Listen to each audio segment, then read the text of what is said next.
عشان يديله طعم بالشكل ده، واقلب. واجي هنا للطاسه التانيه بتاعتي،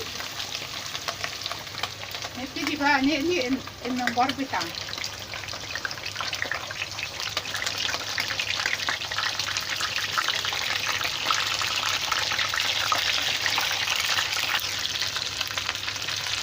بصوا بحمره اهو، منتهى الجمال اللي في الدنيا.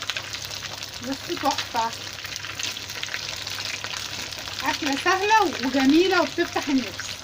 تعالوا بقى نقدمها مع بعض. كده اهو الممبار بتاعنا الحمد لله اتقلى وبقى تحفه اهو. بصوا شكله.